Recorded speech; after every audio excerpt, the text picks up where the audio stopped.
Video دیکھنے سے پہلے ہمارے چینل کو سبسکرائب کریں اور بیل آئیکن کو پریس کریں تاکہ تمام ویڈیوز کے نوٹیفیکیشنز آپ کو سب سے پہلے ملیں۔ ہماری تمام ویڈیوز کو سیکوینس کے ساتھ دیکھنے کے لیے پلے لسٹ کو وزٹ کریں۔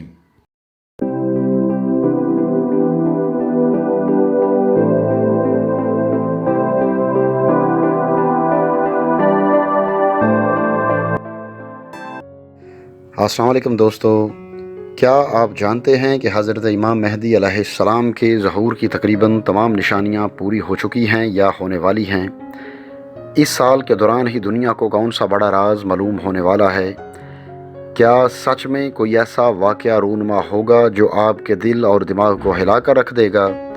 اور کیا سچ میں دجال کا ظہور انتہائی قریب ہے؟ آج کی اس ویڈیو میں ہم آپ کو مستقبل قریب میں پیش آنے والے چند اہم واقعات کی تفصیل بتانے کی کوشش کریں گے جو کہ مختلف کتب میں درج ہیں۔ اس کے علاوہ دیگر ناقابل یقین معلومات ہم آپ کو آج کی اسی ویڈیو میں دینے والے ہیں، لہٰذا اس ویڈیو کو آخر تک دیکھیں۔ تو چلیں شروع کرتے ہیں آج کی اپنی اس ویڈیو کو۔ تو ناظرین، بہت سے معروف اسلامی اسکالرز کے مطابق یہ بات تو طے شدہ ہے کہ بہت جلد قیامت آنے والی ہے اور اس کے ساتھ ہی پوری دنیا میں ایک بہت بڑی تباہی دیکھنے کو ملے گی، اور وہ یقیناً تباہی ہم میں سے کوئی بھی نہیں دیکھنا چاہتا، کیونکہ وہ ایسی بھیانک تباہی ہوگی جس کے بارے میں ہم کئی اسلامی کتابوں میں پڑھ چکے ہیں، بلکہ قرآن مجید میں بھی قیامت سے قبل ظاہر ہونے والی نشانیوں کا ذکر ہے۔ اسلامی کتب کے مطابق قرب قیامت کی ایک بڑی نشانی حضرت امام مہدی علیہ السلام کا ظہور ہے۔ کیا آپ کو علم ہے کہ حضرت مہدی علیہ السلام کی آمد سے پہلے وہ کون سی نشانیاں ہیں جو روئے زمین پر ظہور پذیر ہوں گی؟ ان میں سے بہت سی نشانیاں ایسی ہیں جن کا ذکر احادیث کی کتابوں میں درج ہے۔ تو ایک حدیث میں بیان کیا گیا ہے کہ بہت جلد آسمان سے دھماکے کی آواز آئے گی، اور یہ آواز عام بادلوں کی گرج چمک سے بالکل مختلف ہوگی۔ یہی وجہ ہے کہ اس آواز سے مسلمانوں کی روح کانپ اٹھے گی، اور اس حوالے سے یہ تلقین بھی کی گئی ہے کہ جب مسلمان تم لوگ یہ زمانہ پاؤ تو تمام اشیاء خورد و نوش اور دیگر ضروریات زندگی کے ساتھ طویل عرصے کے لیے گھروں میں بند ہو جاؤ اور کثرت سے استغفار کرو۔ اس کے علاوہ حضرت عبداللہ بن مسعود رضی اللہ تعالیٰ عنہ سے یہ روایت ہے کہ نبی صلی اللہ علیہ وآلہ وسلم نے ارشاد فرمایا کہ جب ماہ رمضان میں زوردار چیخ کی آواز ہو تو ماہ شوال میں مصیبت نازل ہوگی، اور ماہ ذیقعد میں تمام قبائل الگ الگ ہو کر متحارب ہوں گے۔ ذوالحجہ میں بڑی خونریزی ہوگی، اور ماہ محرم تو کیا ہی محرم ہے۔ یہ بات نبی صلی اللہ علیہ وآلہ وسلم نے 3 مرتبہ ارشاد فرمائی۔ دور رہو دور، اس میں لوگ ادھر ادھر مارے جائیں گے۔ حضرت ابن مسعود رضی اللہ تعالیٰ عنہ کا بیان ہے کہ ہم نے عرض کیا، اللہ کے رسول، چیخ سے کیا مراد ہے؟ تو آپ صلی اللہ علیہ وآلہ وسلم نے فرمایا کہ رمضان شب جمعہ میں زلزلہ آئے گا جس سے ہر سونے والا جاگ جائے گا، کھڑا ہوا آدمی بیٹھ جائے گا، اور پردہ نشین خواتین پردے سے باہر آ جائیں گی۔ اس سال بہت سے زلزلے ہوں گے، لہٰذا جب تم لوگ جمعہ کے دن نماز فجر پڑھ لو تو اپنے کانوں میں ڈاٹ لگا لینا۔ جب تمہیں چیخ کی آواز کا احساس ہو تو اللہ تعالیٰ کے سامنے سجدہ ریز ہو جانا اور یہ کلمہ کہنا، سبحان القدوس سبحان القدوس سبحان القدوس۔ جو ایسا کرے گا وہ بچ جائے گا، اور جو ایسا نہیں کرے گا وہ ہلاک ہو جائے گا۔ تو دوستو، کہا جاتا ہے کہ حضرت مہدی علیہ السلام کے ظہور سے قبل فتنے بہت بڑھ چکے ہوں گے۔ آپ ان تمام فتنوں کو ختم کریں گے، اور آپ کے زمانے میں محبت و الفت کا وہ رنگ ہوگا جو صحابہ کرام کے دور میں تھا، اور تمام مسلمان آپس میں بھائیوں کی طرح رہیں گے۔ حضرت مہدی علیہ السلام کی خلافت پوری دنیا میں ہوگی، اور وہ پوری دنیا کے حکمران ہوں گے، اور اس حکمرانی کی مدت ہوگی 7 سے 9 سال کے درمیان ہوگی۔ حضرت مہدی علیہ السلام کی شناخت کے لیے ایک علامت یہ بھی ہوگی کہ ان سے لڑنے کے لیے ایک لشکر روانہ ہوگا، اور جب وہ لشکر مکہ اور مدینہ کے درمیان پہنچے گا تو مقام بیضاء میں اس پورے لشکر کو زمین میں دھنسا دیا جائے گا۔ مقام بیضاء پر لشکر کے زمین میں دھنس جانے کی روایات امام مسلم اور امام ابن ماجہ دونوں نے اپنی اپنی کتابوں میں بیان فرمائی ہیں۔ سفیانی اور اس کے لشکر کی تفصیل یہ ہے کہ وہ ابو سفیان کی اولاد میں سے ایک اموی شخص ہوگا۔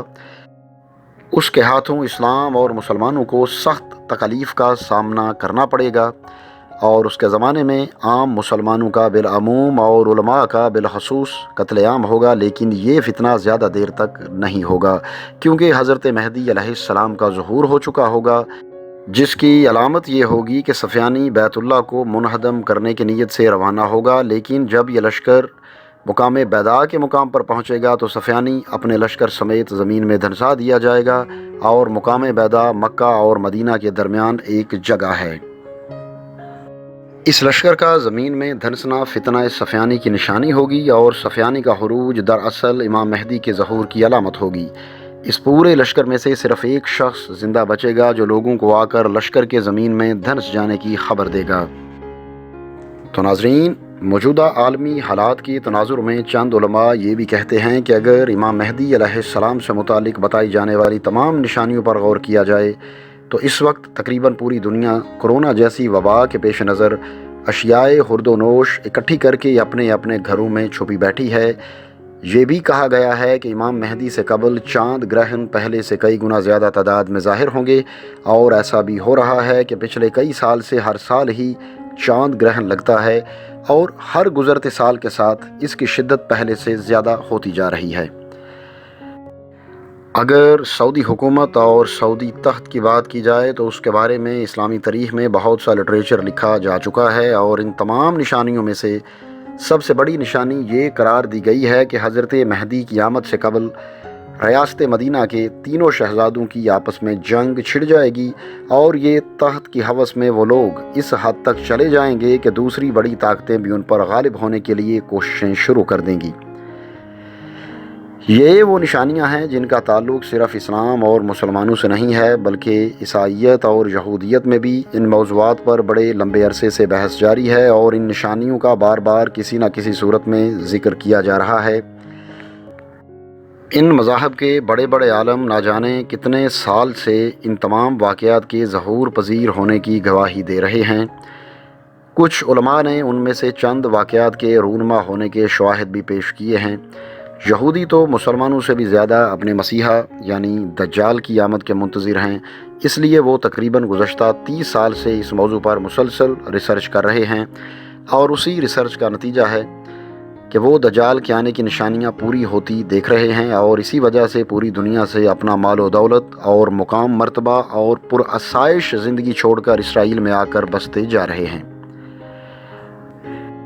ان کا یہ کہنا ہے کہ بہت جلد ان کے نجات دہندہ کا ظہور ہونے کا وقت آنے والا ہے، لہٰذا اس کے آنے سے پہلے ہی انہوں نے مسجد اقصیٰ کو شہید کر کے اس کی جگہ پر تیسرا ٹیمپل یعنی ہیکل تعمیر کرنا ہے، اور اس کے اندر انہوں نے سٹون آف سکون یا وہ پتھر جس پر حضرت داؤد علیہ السلام کی بٹھا کر تاج پوشی کی گئی تھی وہ لا کر رکھنا ہے۔ اس وقت وہ پتھر پڑا ہے برطانیہ کے پارلیمنٹ سے ملحقہ چرچ میں، اور اسی پتھر پر بٹھا کر برطانوی بادشاہ اور جو ملکہ ہیں ان کی تخت پوشی کی جاتی ہے۔ اس وقت وہ پتھر آپ کی سکرین پر آپ دیکھ سکتے ہیں، یہ ایک تخت یا کرسی کا حصہ بنا دیا گیا ہے۔ یہ بنیادی طور پر وہ پتھر ہے جس پر بٹھا کر حضرت داؤد علیہ السلام، ان کے بعد ان کے بیٹے حضرت سلیمان علیہ السلام، اور پھر آگے ان کے بعد بنی اسرائیل کے دوسرے بادشاہوں کی تخت پوشی کی جاتی تھی۔ اس ہیکل میں جو تیسرا ہیکل تعمیر ہونے جا رہا ہے اس کے اندر یہی پتھر رکھ کر اس پر بٹھا کر دجال کی تاج پوشی کی جائے گی۔ اس کے علاوہ یہودیوں میں سے ہر ایک یہودی کا یہ خواب ہے کہ وہ اپنی زندگی میں ہی اس مسیحا سے روبرو ہو کر اس کی پیروی کرنے کا شرف حاصل کرے۔ اس چیز سے آپ ایک بات کا اندازہ تو بخوبی لگا سکتے ہیں کہ یہودیوں کا اس لمحے پر کس قدر ان کا ایمان ہے، کس قدر انہیں انتظار ہے، جس لمحے کے لیے مسلمان پہلے دن سے کترا رہے ہیں۔ اب اگر بات کی جائے کرونا وائرس کے حوالے سے تو اس کے بارے میں بھی یہودی علماء کی پیشن گوئی تھی، جس میں ایک بہت بڑی عالمی وبا آنے کا خدشہ ظاہر کیا گیا تھا جو اس وقت کورونا کی صورت میں پوری دنیا کو اپنے قبضے میں لے چکی ہے۔ اس کے کچھ عرصے بعد انہوں نے یہ بھی کہا تھا کہ اس عالمی وبا کی پہلی لہر تو ختم ہو جائے گی، لیکن اس کے بعد بہت جلد دوسری لہر آ جائے گی، اور ابھی ہم دیکھ چکے ہیں کہ کورونا کی 3 لہریں 1.5 سال میں آ چکی ہیں۔ اس کے ساتھ ہی انہوں نے ایک بہت بڑا انکشاف کیا تھا جس کے مطابق اگلے کچھ سالوں میں ان کے مسیحا کا ظہور ہونے والا ہے۔ لیکن یہاں پر ایک اور بات بھی بتاتے چلیں کہ ان کے مطابق یہودیوں کا مسیحا یعنی دجال تب تک ظہور پذیر نہیں ہوگا جب تک یورپ کو پوری طرح ختم نہ کر دیا جائے۔ اب یہ بات ہم آپ پر چھوڑتے ہیں کہ آپ ان کے مسیحا کی آمد کے حوالے سے کیا رائے رکھتے ہیں۔ ناظرین، اگر یہ ویڈیو آپ کو اچھی لگے تو اسے اپنے دوستوں کے ساتھ ضرور شیئر کریں اور کمنٹ سیکشن میں اپنی رائے کا اظہار بھی ضرور کریں۔ اس کے علاوہ چینل پر نئے آنے والے دوستوں سے گزارش ہے کہ اگر ابھی تک انہوں نے ہمارا چینل سبسکرائب نہیں کیا تو سبسکرائب کرتے ہوئے بیل یعنی گھنٹی کے نشان کو بھی دبائیں تاکہ ہماری علمی، ادبی اور تاریخی ویڈیوز کے نوٹیفیکیشنز باقاعدگی سے آپ کو ملتے رہیں۔ اب اگلی ویڈیو آنے تک ہمیں اجازت دیجیے۔ اللہ حافظ۔